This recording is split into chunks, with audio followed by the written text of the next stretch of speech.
Okay, I'm in your Unit 8 packet at the top of page 5, and we're going to talk about an introduction to series. So let's say we have a sequence 10.20, 11.40, 12.10, 13.40, where each term represents the amount of money you earn as interest in your savings account for each 4 years. So I'm earning more and more interest each year, which makes sense because the percentage of your percent interest is going to stay the same, but the amount of money you're actually making is going to increase. Okay, so let's talk about what exactly series is. So the sum of the terms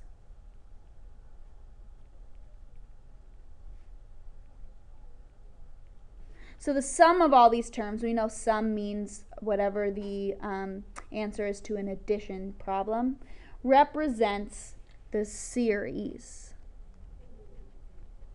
in the 4-year period. So I want you guys to think, whenever you see series, we're really talking about the sum. Okay? So we're adding all of the series, the sequence together. Such a sequence summation is called a series,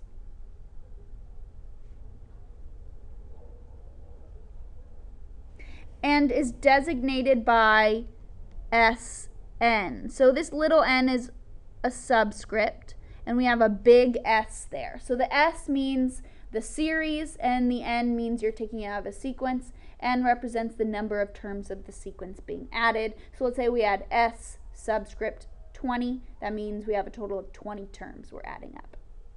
Okay, so this Sn, make sure that n is small, it should be a subscript, is often called an nth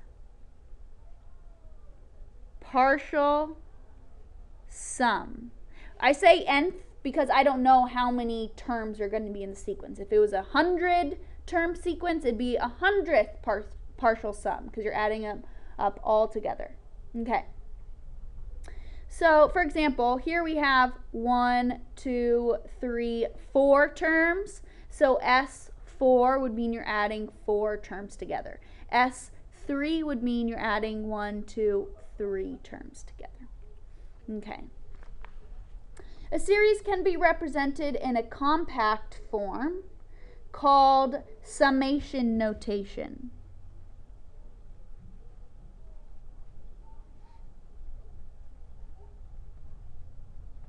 Or this is also called sigma notation. So summation notation, summation means you're taking the sum, or sigma notation, the Greek capital letter sigma looks like this. And it's like a kind of weird shaped E. So whenever you see this, don't say capital E, it's called sigma. And it's used to indicate a sum.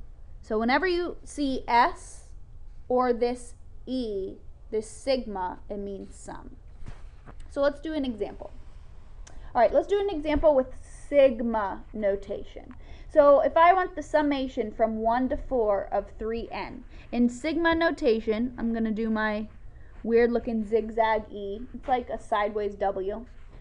Now, at the bottom of your sigma, you have n equals whatever you're starting with. So the bottom of your sigma means whatever you're starting with. I'm going from 1 to 4, so I'm starting at 1. So n equals 1. And the top here, you put whatever number you're getting at. So n equals 1 is what I start with, and I'm going to 4. And to the right of your sigma, you put the formula. So my formula here is 3 times n. So what this means, the sigma means I'm adding up all the terms. I have 1 through 4 terms.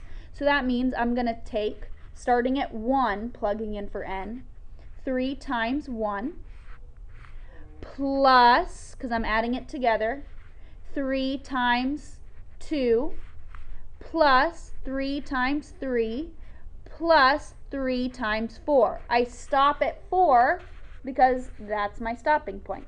So now let's add this all together. 3 times 1 is 3. 3 times 2 is 6. 3 times 3 is 9. 3 times 4 is 12. So however way you want to add this, I would say that 6 times 3 is 9. I know 9 plus 9 is 18. And then I know 8 plus 2 is 10, plus another 2 tenths gives me 30.